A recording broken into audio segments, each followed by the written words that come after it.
नमस्कार. तर कसे आहात आपण सर्व?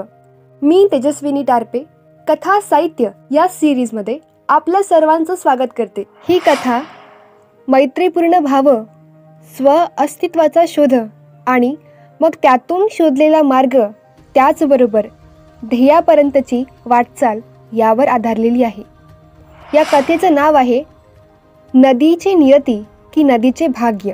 जीवलगांनो, या आयुष्यात खूप लोकांना मैत्र मानले, बरेचदा मैत्रीत जीवही लावला.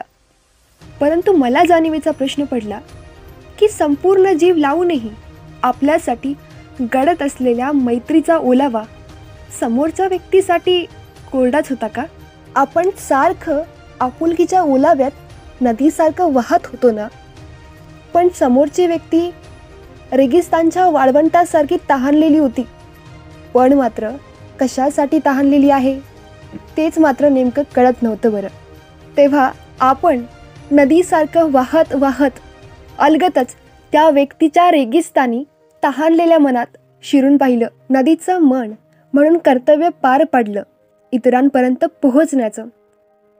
पण माहीत नव्हतं नदीला की तिच्या अस्तित्वालाही बाधा पोचू शकते. नदी रेगिस्तानात पोहोचली आणि नदीला रेगिस्तानी वाळवंटाने आपली तहान भागवण्यासाठी अक्षरशः वाळवून टाकलं. तेव्हा मैत्री नेमकी कुणाची होती? ज्या नदीने मैत्रीचा हात पुढे करून मदत केली त्या नदीची मैत्री खरी होती, की स्वतःची तहान भागवण्यासाठी आकर्षित करणाऱ्या रेगिस्तानातल्या वाळवंटाची मैत्री खरी होती? एकीकडे रेगिस्तानातला वाळवंट नदीला पार वाळवून टाकल्यावरही अशांतच होता आणि दुसरीकडे स्वतःला संपूर्णपणे वाळवंटाच्या सुखासाठी समर्पित नदी स्वतःच्या अस्तित्वाचा शोध घेत राहिली. असं म्हणतात की स्वतः होरपळून निघाल्याशिवाय स्वअस्तित्वाची जाणीव होत नाही. अशी नदी जी समुद्रात मिळण्याआधीच वाळवंटात वाढून गेली, तिच्या मनाची व्यथा समजून घ्यायला काळीजही तसं मोठंच लागेल ना.